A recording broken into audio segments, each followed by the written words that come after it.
Le deuxième élément, le deuxième outil indispensable pour faire du Git, à dire vrai, c'est la console, puisqu'on peut absolument tout faire avec la console. Mais la console, qui dit console, dit terme en anglais, etc.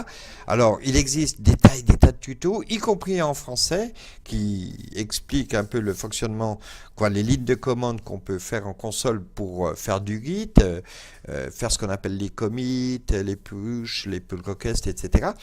Mais nous, on va se faciliter la vie avec un outil qui s'appelle GitKraken. Alors, toujours pareil, on peut aller dans notre doc de c57.fr.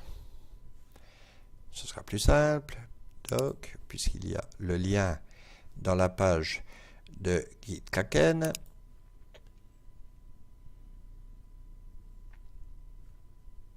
Voilà, installer l'app et avoir un compte GitKraken. Donc, on clique là-dessus. Et ici, on voit Sign up for free. Allons-y gaiement. Alors, on peut s'enregistrer avec GitHub, mais nous, on a fait un compte GitLab et pas GitHub. Donc, on y va. Membre C57, membre at c57.fr, le password qui va bien.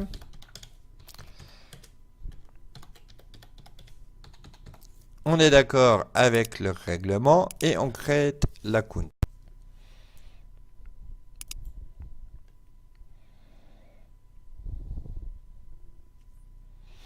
Welcome.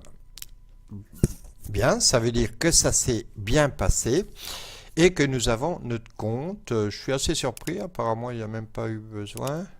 Allons-y, non, vérifie. Ah, il me semblait, il ne le dit pas, mais il faut quand même aller dans ses œuvres. Bon, ça m'ennuie, ça, à chaque fois on a affiché, alors, paramètres, affichage des courriels, afficher les images distantes, jamais, voilà, non, toujours enregistré. Voilà, on revient ici, voilà, comme ça, c'est plus direct. On a tout de suite les emails plus jolis. Donc, on vérifie les mails. Voilà, thank you, il est content. Donc, nous aussi, on ferme, on garde notre mail sur le côté. Et donc, notre doc, pourquoi pas. Et donc, zut, je vais quitter CTRL F, CTRL de droite, hein, je rappelle quand on est dans une box pour ceux pour qui c'est également le cas. Et là, on voit qu'on a deux outils avec GitKraken en fait. C'est vrai que je pensais surtout à celui-là, mais que récemment, ils ont lancé un système qui s'appelle Glowbard, qui est relié directement avec le dépôt Git. On va voir, c'est vraiment génial. Mais dans un premier temps, celui qu'on va changer, c'est le Git client. Donc, download Git client. Alors, Windows, 64, 32, Mac, non. Nous, c'est là, c'est pas celle-là. Voilà, Linux 14.04, 18.04, ça nous intéresse davantage. Et on l'a en .deb ou en .zip. Donc, on va prendre en .deb, on download. Voilà.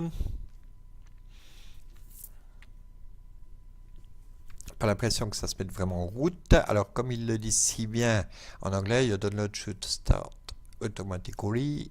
Et si ce n'est pas le cas, s'il vous plaît, cliquez ici. Alors, c'est ce qu'on va faire parce qu'apparemment, je n'ai pas l'impression qu'il se passe quoi que ce soit. Non, on devrait avoir la petite fenêtre à gauche qui dit que ça télécharge. Donc, alors pour les curieux, hein, il y a une vidéo qui explique les choses, mais c'est en anglais évidemment. On clique ici et là, ça apparaît. On le décompresse. GitKraken, ouverture. Donc, bien évidemment, nous on veut ça, donc on enregistre.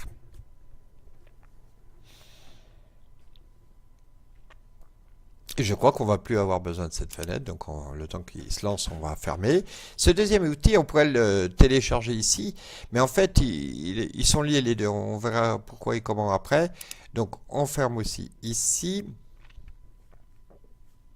On met en bas cette fenêtre, et j'ai pas l'impression que je vois arriver. Bon, faut dire ça travaille, hein, là, si on clique là, voilà. Notre CPU est à 100%, d'accord, c'est vraiment une box limitée en termes de capacité. On patiente un petit peu pour voir si notre demande d'installation de GitKraken s'est bien passée. Oui. Donc, voilà, justement, le package GitKraken, il est là. On sait, on vient de le demander, donc on va pas chercher de détails, on va juste dire d'installer le package. Le mot de passe qui va bien, dès lors qu'il s'agit d'une installation. Et voilà, donc ça on peut fermer, hein. C'était juste pour comprendre pourquoi ça venait pas aussi vite que ça. Installation, décompression, tutti quanti. Et à un moment donné, il va dire que c'est fait. En anglais, done. Quand il veut. Allez, petit. Voilà, done. On peut fermer la fenêtre. Et donc, c'est fait. Notre Git-Kraken est installé. On va dans notre menu. On ne l'a jamais tapé, Git-Kraken, donc il n'est pas dans notre historique, etc. Donc, quand on est dans notre menu, on tape G, I, il apparaît, donc entrée, et il se lance. Il se lance. On voit en effet qu'il y a quelque chose qui accompagne notre curseur de souris. Manque de pause, ça disparaît. Zut, un petit peu à l'image de tout à l'heure, dans une vidéo précédente de notre AMPPS, ce qui nous sert à avoir notre serveur local. Eh bien, on voit que l'installation n'est pas parfaite. Pas grave, on ouvre un onglet et on dit Git-Kraken, Apache, ou non, pas Apache, Ubuntu. Je rappelle qu'Ubuntu, c'est pareil, hein, c'est la même base. Don't work. 2-3 mots anglais qu'il faut connaître dès qu'on a un souci. Permission Git-Kraken doesn't start anymore en Ubuntu, ouais, ça me plaît bien. L'autre aussi, ça doit être pareil, on va voir. Voilà, et ça nous dit beaucoup de baratin, beaucoup de lecture. Alors, il y a une réponse, nous, c'est ce qui nous intéresse. Et le mec, il dit qu'il a fait ça, puis qu'apparemment, ça s'est bien passé, il est content. Alors, c'est ce qu'on va faire, on ouvre notre console. Voilà. Shift, CTRL, on a copié, hein, quand j'ai sélectionné sudo apt install, je sais pas quoi. Hop, CTRL C, et on ouvre la console, et Shift, CTRL V, ou CTRL Shift V, c'est plus logique dans l'ordre des touches. On fait entrer, il faut le mot de passe comme d'habitude. Voilà, ça installe deux, trois petites choses. On confirme avec un O qu'on n'est pas obligé dont on n'est pas obligé de respecter la casse. Au majuscule, il demandait, ou N. Un petit O, ça va également. On ferme, on pourrait laisser ouvert, etc. Et maintenant, cette fois, on relance notre Git-Kraken. Alors, comme on a essayé de le lancer une première fois, il est dans notre historique. Effectivement, il est là. On le lance. Et cette fois, on a bien notre pieuvre qui accompagne notre curseur de souris. Et on voit bien que le programme, cette fois, se lance correctement. On ferme. Git-Kraken, bon, c'est bon. Ça, c'était notre recherche par rapport à ça. Ça, on peut laisser. On met en bas. Et donc, on démarre pour la toute première fois notre Git-Kraken. Donc, on a d'une part notre dépôt distant qui est prêt de site test. Pour l'instant, on n'a rien dedans, hein. On n'a même pas le petit fichier index.html qu'on a fait dans la vidéo précédente. Donc, il nous demande notre compte. On y va. Le mot de passe qu'on avait saisi à l'époque. Voilà, sign in. Voilà, on choisit une bouille. Tiens, je mets celle-là, un peu à la Bob Marley. On sauvegarde l'échange. On veut pas la version pro, nous, hein, nous on veut plus que ça s'affiche. D'ailleurs, on dit non merci, la version de base nous va bien. Et ça y est, on est dans notre Git-Kraken. Ici, la première chose qu'on va faire, c'est juste pour vous présenter ce qu'est Glow. Je le mets en grand, ce sera plus sympa.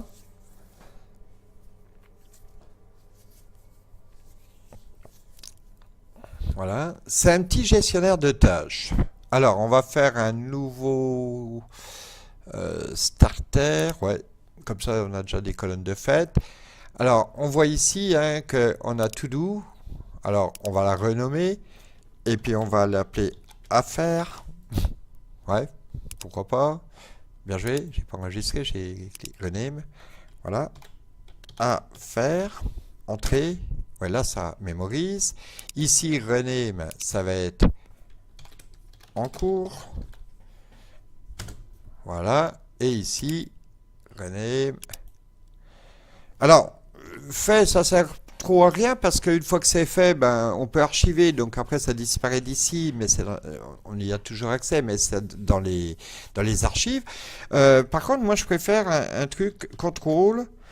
si on doit contrôler quelque chose par rapport à autre chose et attente, on fait une demande quelque part, on veut vérifier qu'on aura bien la réponse parce que même des choses importantes, on en a tellement à penser qu'on oublie. Et puis j'aime bien moi avoir une petite idée, une petite colonne idée. Celle-là, on la met à gauche. Comme ça, je donne un exemple. À faire. On va ajouter une carte qui dit quoi? Bah, qui dit tiens, installer GL, nom de code pour GitLab. Add card. Installer, c'est l'objet de la vidéo 3. Installer K3, K3. GK, Git Kraken. En fait, ça c'est fait, on est en train de le faire. Et puis, notre troisième mission, ça va être VSC plus Live Server. On va VSC, Visual Studio Code, ou Visual Code Studio, VCS, je ne sais plus, on verra tout à l'heure. Mais je crois que c'est ça. Peu importe, de toute façon, c'est lui qu'on veut et qu'on aura. Alors, on remet dans l'ordre, c'est-à-dire celle-là, vous voyez, des simples glissés-déplacés. Nous, on a fait dans l'ordre GitLab. Voilà, voilà, comme ça, on a bien. Donc ça, c'est fait. Donc cette tâche, à un moment donné, elle était en cours, on la travaille là. Et puis, à un autre moment, il n'y a rien à attendre, on sait que c'est fait. Donc là, directement, en fait, on fait cliquer Archive. On archive la carte, voilà. L'intérêt de la chose, c'est qu'on a toujours recours, à un moment donné, d'aller voir notre colonne archive. Alors, installer GitKraken, on est en plein dedans. Ça a l'air de fonctionner, mais qui dit GitKraken, en fait, je suis allé un peu vite, parce que quand on dit GitKraken, il y a d'une part le programme, GitKraken l'app, voilà, mais il y a aussi d'autre part, on va le mettre en liaison lié à notre site test, notre dépôt site test sur GitLab, notre dépôt distant, voilà, on doit le lier. Et puis, faut, découvrir Glow. Voilà, voilà. Alors maintenant qu'on l'a, je vais m'en servir dorénavant pour préparer les vidéos. Ce sera plus simple aussi. Voilà, ici on voit que découvrir Glow, on le fait avant la liaison avec site test. Donc on modifie ici. Regardez, on peut vraiment tout faire, ou du moins faire pas mal de choses avec. Voilà, on vient ici, entrée, CTRL V, on peut redéplacer par exemple en faisant comme ça, update la description, mais du coup ça remet aussi nos tâches à peu près dans l'ordre. Donc voilà, l'assigné c'est Bibi pour l'instant, c'est le membre C7, on peut affecter des labels, alors il n'y en a pas au début, mais des fois on peut dire on va affecter urgent, là urgence, peut-être un bug, une erreur quelque part, donc hop, on lui a fait, on crée le label, si c'est normal on met rien, voilà, si c'est une amélioration, on va mettre du bleu comme l'espoir, enfin bref, voilà, on se fait des petits labels, et puis pour certaines tâches ça peut être adapté, puis on les fait au fur et à mesure qu'on a besoin. On peut s'imposer une date limite auquel on aura des rappels par notification, donc c'est vraiment, vraiment génial et très très performant, on est sûr ainsi d'oublier moins de choses que sans cela. Bon, toujours est-il que l'installation de l'app, on l'a fait, regardez, ça nous dit qu'on a un 1 sur 3. Maintenant, découvrir Glow, ça y est, vous avez compris, Glow, à quoi ça sert. Et donc maintenant, il nous reste à faire, d'après notre Glow, la liaison avec site test. Alors, voilà pourquoi je n'ai pas cliqué sur le lien dans le site pour venir voir Glow, parce que comme on l'a vu, quand on ferme le Glow, on se retrouve dans le GitKraken de base. Et quand on clique ici, on retourne dans notre truc, c'est quasi immédiat, c'est impeccable. Une fois que GitKraken est lancé, tout ça, ça marche très, très, très bien. Donc voilà. Alors, je rappelle un peu la donne concernant notre site. Dans notre Dolphin, en local, en pur local, on a notre dossier W dans lequel on a notre site test. C'est bien beau, mais dans notre dépôt réel, dans notre dépôt officiel, distant, qui est chez GitLab, alors GitLab, j'aurais pu utiliser les... Ouais, c'est vrai qu'on a ça là, et je crois que ça permet d'y aller. Voilà, Go to GitLab, c'est encore plus simple. Ici, j'ai mal cliqué. Il faut faire clic-clic, ça marche quand ça veut, ça. Bon, on va y aller à la main. Voilà, GitLab. Donc on y retourne, il se souvient qu'on était dedans, donc on est bien dans notre... On a un dépôt pour l'instant, un seul, qui s'appelle site test. Et lui, il existe, mais il contient readme, alors que nous, en local, on le sait bien, on a pour l'instant qu'un fichier qui est index.html, puis un dossier qui ne sert à rien, donc on le supprime pour l'instant, ça sera plus propre. Voilà. Alors, comment lier les deux? Eh bien, on va start open, je sais jamais, mais on va dire start. Donc là, on va le chercher ici, W, et c'est site test. Et on dit OK. On dit create repository. Ça travaille un petit peu. Et ça y est. On voit quoi? On voit qu'on est dans ce qu'on appelle une branche qui s'appelle master. On a un commit initial que si on clique dessus, on voit que ça a ajouté le fichier readme qu'on a de l'autre côté. Si on clique sur readme ici, moi j'ai pour habitude d'avoir à gauche comment c'était et à droite. Donc on clique sur le petit logo là, on voit bien avant cette opération, il n'y avait rien dans ce fichier, il n'existait pas, et que maintenant il y a marqué juste dedans site test.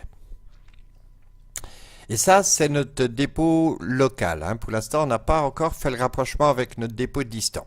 On reclique sur le fichier, ou on peut aussi cliquer sur la croix qui est là, close. On revient dans la vue de notre généalogie, si je puis dire, de nos dépôts. Et on voit qu'on a ajouté un fichier à notre dépôt. C'est notre fameux index HTML. Voilà. Et là, on voit notre première page web, etc., ce qu'on avait fait dans la vidéo précédente. Alors, comment que ça marche? On va faire stage all changes, on va lui donner un nom, on va dire add pour ajouter, ajouter index.html, histoire de préciser quelle opération on a fait. Voilà, c'est assez simple. Voilà, et on clique sur commit. Et là, on voit que notre branche est à jour.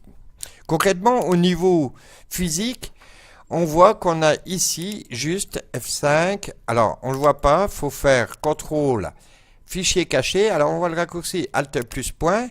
Donc, on tape sur la touche Alt et le point numérique. Et on voit qu'il y a un dossier .git dans lequel il y a tous les fichiers nécessaires au bon fonctionnement du Git. Alt point pour supprimer les fichiers cachés. Donc, voilà. Voilà. Donc, notre dépôt local est parfaitement en place. Par contre, donc, comment relier à notre distant? Alors, distant, en anglais, ça se dit remote, ici. On va cliquer sur le petit plus, on va ajouter un dépôt remote. Et là, on voit qu'il y a GitHub, GitLab, Bitbucket, bon, les trois grands géants de ce genre de service, de provider de dépôt Git. Mais en réalité, nous, on va se contenter de l'URL. On retourne dans notre navigateur, dans notre dépôt. Et ici, on voit qu'il y a une adresse. Et il y a le lien ici, copier l'URL dans le presse-papier. On clique ici, on met ça en bas, et on l'ajoute dans une des cases là, puis l'URL, push URL. On ne sait pas encore ce que ça veut dire. On lui donne un nom. Alors, le nom, c'est quoi? C'est notre dépôt GitLab. Allez, on l'appelle GL. Add remote. On ajoute, ça travaille, et on voit que dans notre dépôt réel, on a un commit initial qui s'appelle, dans lequel il y a readme, mais cette fois il y a le readme du dépôt distant. On retient cette info. Et là, ce qu'on va faire, on va mélanger les deux dépôts. Alors, on fait glisser le master.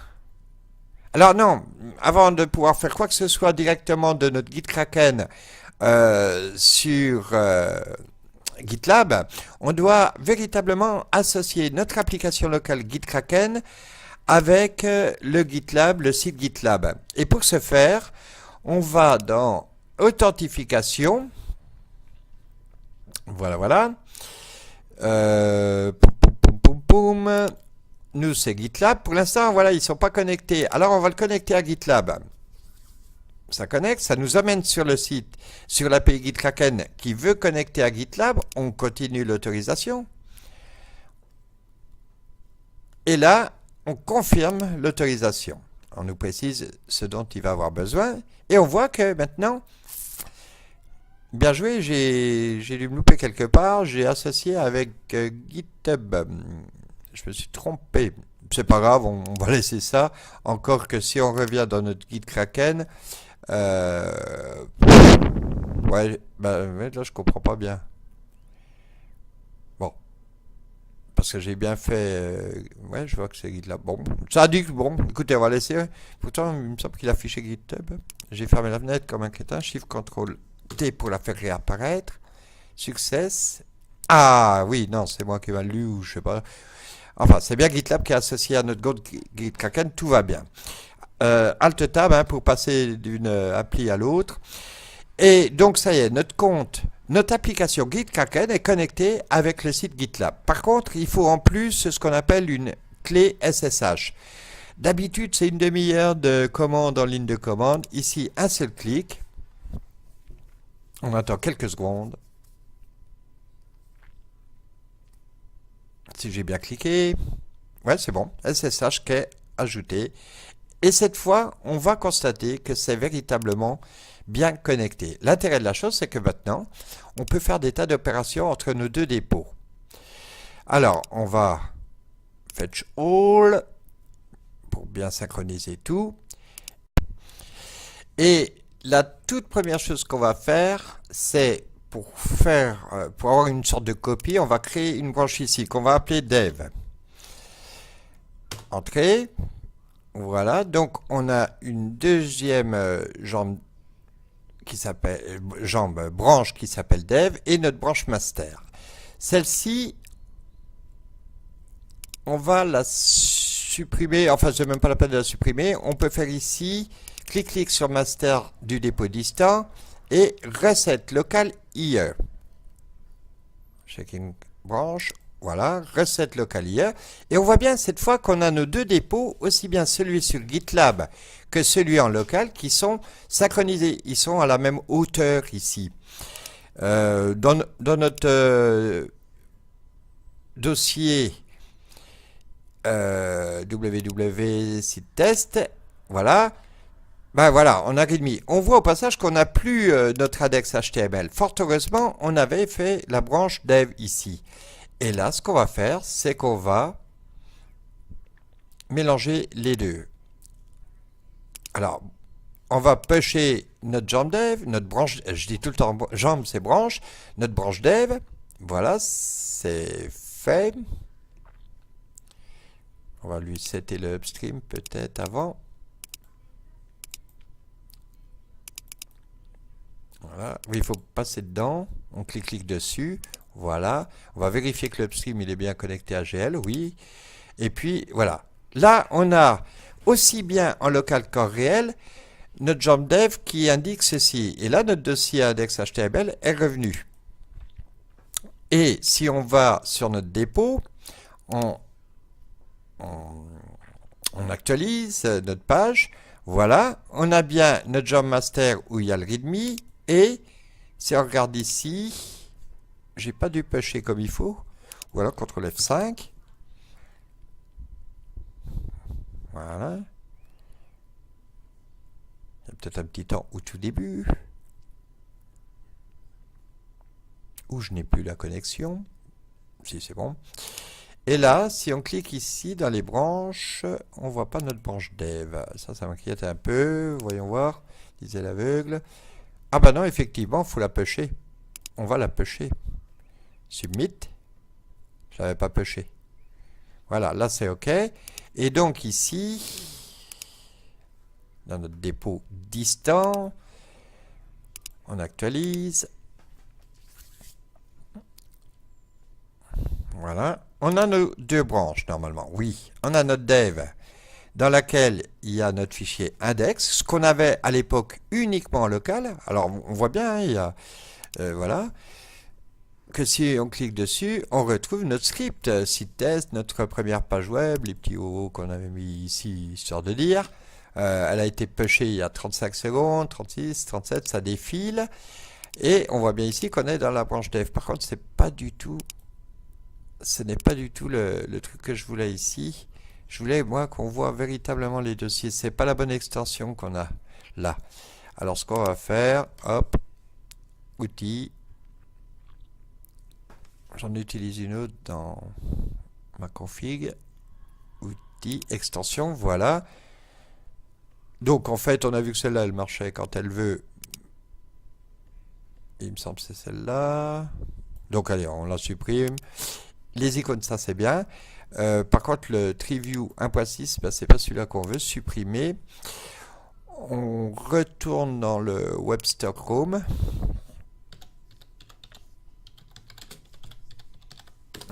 Voilà. Webster, voilà. On retourne chercher des GitLab. Entrée. Donc on a les trois, dont celle qu'on avait pris ici, mais qui ne correspond pas à ce qu'on voulait. Key for code. On va essayer celle-là. Ajouter extension. Voilà. Alors, CTRL F5. Donc celle-ci va disparaître en principe. Et je ne vois pas.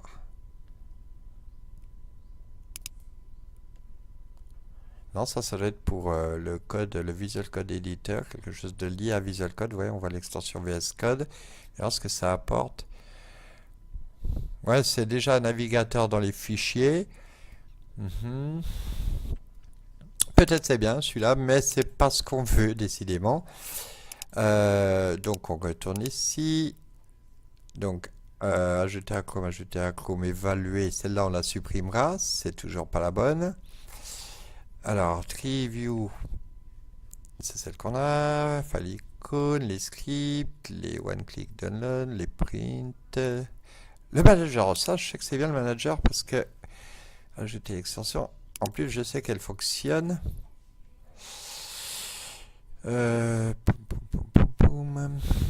Celle-là, c'est celle qu'on avait essayé, je sais plus. Super dans toutes ces extensions. To display. Format. Ouais, moi ça ressemble à ça. Mais là, normalement, si c'est replié, on a un petit plus. Bon, on va l'ajouter. Peut-être c'est celle-là. Ouais. On actualise.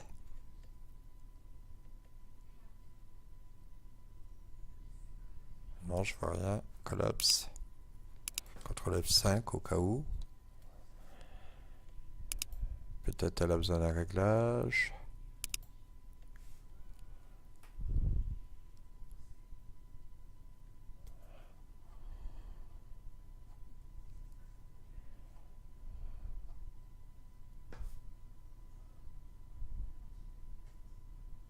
Ouais, là, ça correspond bien à ce qu'on veut. Mais pourquoi je ne le vois pas apparaître ici? J'ai beau faire CTRL F5. Est-ce qu'il y a supprimé? Non. Est-ce que c'est celle-là qui empêche GitLab to view for code? Supprimer de Chrome? Ouais. On va supprimer d'ici, ça sera plus rapide. Et on va réactualiser. Donc, c'est résolument pas celle-ci. L'extension que j'ai de l'autre côté. Donc, on la resupprime. Supprimer. Alors celle-là elle est bien, mais par contre elle demande un réglage pour fonctionner la première fois. Voilà, va falloir créer ça. On va le faire quand même, ça tout de suite. Donc on clique ici. Avoir un jeton d'accès si je puis dire. On va en créer un. Donc on va l'appeler extension Chromium. Extension Chromium. Bon, c'est une API. J'ai pas le cocher. Ah oui, il faut déjà dire l'expiration. Never, ça veut dire jamais. Donc on veut que ça marche tout le temps, tant qu'on en a besoin. Hop, create personnel, machin. Voilà. Et là, donc, ça nous donne la clé et elle doit être en haut. On peut la copier ici. Ainsi, quand on clique là, voilà, on peut la mettre là. CTRL V, login. Ah, bien joué, c'était save. Voilà. Et là, comme ça, on a accès directement à nos différents dépôts. Comme on en a un, c'est assez sommaire, mais par contre, au moins celui-là, il fonctionne. Hein. La preuve, je ferme tous les GitLab. Voilà, y compris celui-là. Je laisse ça, on en a besoin pour l'instant. Je clique ici. Hop, j'ai une fenêtre qui apparaît, qui nous montre tous nos dépôts. On peut l'épingler celui-là pour qu'il soit toujours en haut. Et je clique sur test. Et on revient dedans directement. Bon, ça, c'est bien. Maintenant, l'autre extension que je veux impérativement, c'est plus d'outils. Ben non, là là. Ici, c'est bien une histoire de tri. C'est pas celle-là, on l'a déjà essayé. C'est pas celle-là. Peut-être c'est celle-là. Ajouter l'extension. Voilà. On fait CTRL F5. Hop, fichier, oui. Voilà, bon. CTRL F5. On doit avoir un petit plus qui vient sur le côté et je ne le vois pas. Pourtant, on a bien l'extension. Alors, est-ce qu'il a besoin? Il y a peut-être besoin d'une option. Voilà. On revient ici. Bouton droit de la souris. Il y a une option, mais j'ai pas l'impression. On n'a toujours rien. Bon. Je ne la retrouve plus. Alors, je vais me permettre, CTRL F, d'aller voir dans mon Chrome où j'ai cette extension. Voilà. Voilà, voilà, voilà. Et c'est CodeView.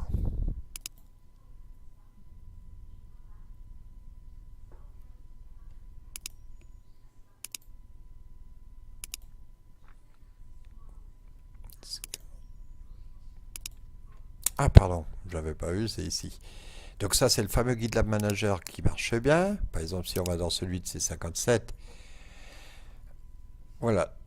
Ce que je veux, c'est ce petit plus-là qui permet de naviguer comme en local, mais dans le dépôt. Donc c'est quand même très pratique. Et en plus, on peut par exemple régler la largeur de ça là, et ça le mémorise. Ça veut dire que ça sera toujours, par exemple, quand on est dans des zones plus profondes dans la généalogie, ici, je ne sais pas, dans hop, c'est 57 composants, vous voyez, ça prend de la place de plus en plus vers la droite. Et bien, hop, voilà, quand on ferme et qu'on rouvrira plus tard, ça garde bien le truc. Et c'est cette extension que je veux. Par contre, ben voilà, je sais plus laquelle c'est. Ça, c'est pratique. Et ça, double-clic du bouton droit, ça ferme les fenêtres. Ça s'appelle Close Tab by double-clic. Et moi, celle que je cherche là, c'est une GitLab, hein, GitLab quelque chose, le live server, un paquet d'extensions, GitLab CodeView. Je me demande si c'est pas celle-là. Peut-être c'est celle-là. On va l'essayer. Hein. Je reviens dans ma box, CTRL F. Voilà, on va la trouver. Comme Starsky Hutch, normalement on gagne toujours à la fin. Non, on a notre truc, GitLab CodeView. On retient. On revient en arrière. On revient en arrière. GitLab CodeView. C'est pas ça. Effectivement, je la vois pas.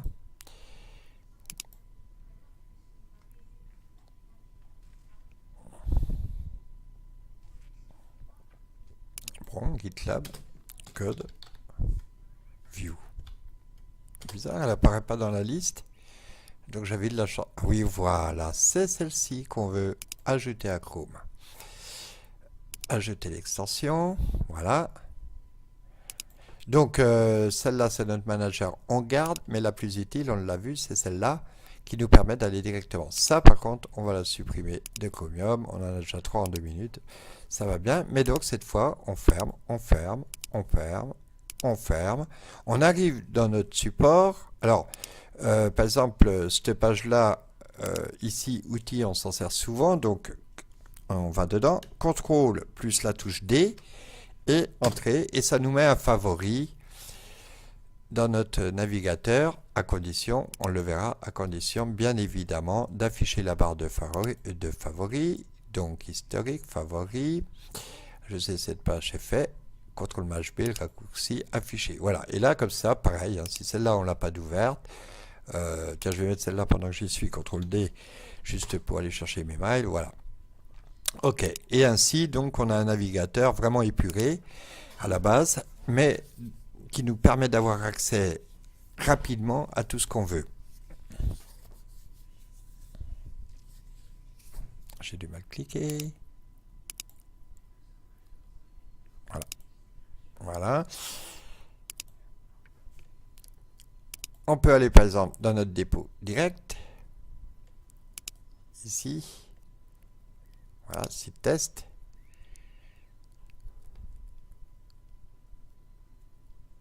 Voilà. Et cette fois, on a bel et bien notre petit plus ici.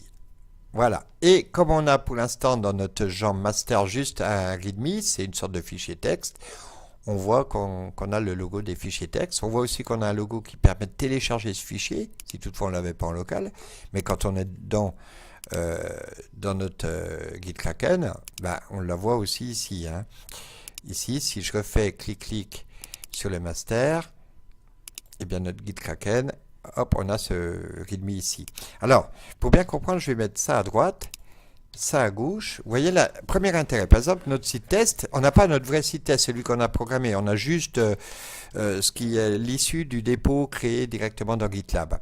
Si je fais clic-clic sur Dev, la jambe Dev, on voit que le dossier local, il vient de changer instantanément. On passe de l'un à l'autre d'un simple double-clic ici dans notre guide Kraken. C'est quand même sympa. Et parce que c'est comme si on avait là deux versions strictement différentes. Hein. En fait, c'est ça le cas. Et si donc on est dans Dev, on a ce que nous on a développé. Voilà. Et donc ici, on voit normalement, voilà, qu'on a notre index. CTRL F5. Il devrait au niveau du fichier.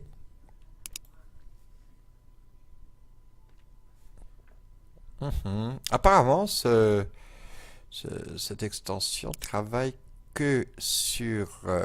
c'est pas celui-là. C'est celui-là, il n'y a pas d'option. Elle travaille que sur la master. Bizarre, il me semble que je l'ai vu fonctionner sur les autres jambes. Bon, puis là, ça a quand même complètement planté. Il y a peut-être un souci de sacro ou de pause. Voilà. Bon, toujours est-il. Allez, revenons aux choses essentielles. On a notre dépôt. Normalement. Bon, voilà. Eh bien, site test, on rentre dedans. Et on a un souci, donc, c'est qu'on a notre dépôt distant dans lequel il y a readme, notre readme qu'on veut conserver, et notre dépôt dev dans lequel on a notre index HTML. Donc, qui sont bel et bien différents. On va laisser ça, cette extension de côté pour l'instant.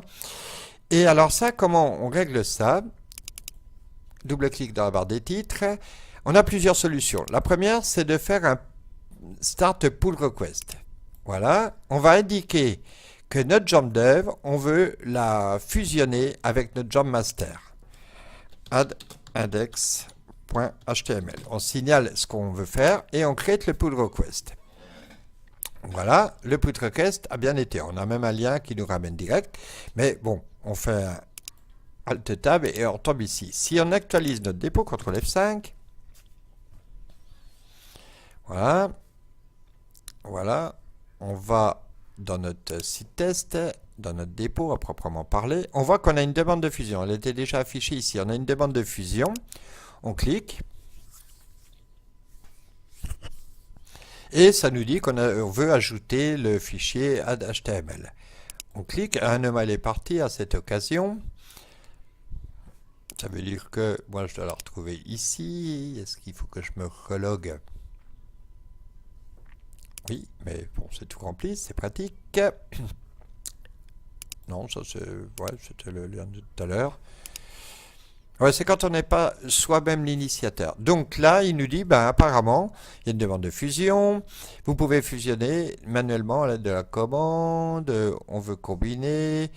On veut merger. Aucune approbation exigée. Hop, on merge. Voilà, on a mergé. Alors concrètement, qu'est-ce que ça veut dire? Si on regarde notre guide Kraken et qu'on fait un refresh, un fetch all, là, on voit maintenant que nos deux jambes, elles sont l'une à côté de l'autre, c'est pareil, quoi. Donc si on fait un clic-clic ici, notre master, elle est là. Voilà. Alors ici, il y a un truc qui n'est pas standard. Voilà, il faut écarter un peu ici pour bien voir qu'on a nos deux branches qui se sont rejointes dans celle-là. Donc celle-là, notre dev, on peut la pousser ici. Voilà. Et si on veut travailler, parce que alors, en principe, pourquoi jouer sur plusieurs branches comme ça? Ça nous permet de travailler dans une branche sans toucher la base. Et on a pour habitude de dire que master, ben, c'est ce qui est déjà fait, opérationnel, etc. Et l'autre, voilà. Alors, dans notre fichier local, maintenant, on a à la fois notre index HTML, notre page, et à la fois le fichier qui explique ce qu'il y a dans notre dépôt. Voilà. On va faire un exemple tout simple. Non, on se réserve ça pour tout à l'heure. Voilà les bases du fonctionnement. C'est pas très visuel en fait, un petit peu quand même grâce à ça, mais on verra par l'avenir que c'est très pratique. Mais on a un autre outil qu'on va mettre en place maintenant et qui nous permet, lui, de mieux visualiser ce qui se passe quand on fait les push, les commits, etc. Hein. Pour l'instant, on a préparé l'outil, même si la compréhension n'est pas complète, c'est pas grave, c'est fonctionnel. Donc on s'en arrête là pour Gitkraken. On a vraiment notre base qui est mise en place. Ça a été un peu facile, j'ai pinaillé comme dit l'autre, mais le principal, hein, c'est comme Starsky et Hutch, on doit gagner à la fin. Un petit clin d'œil aux années 80. À tout de suite, donc prochaine étape, donc la réalisation, l'installation de Visual Code Studio ou Visual Studio Code, notre éditeur qui lui va être à l'encontre de Sublime Text, celui dont on va se servir pour coder à proprement parler.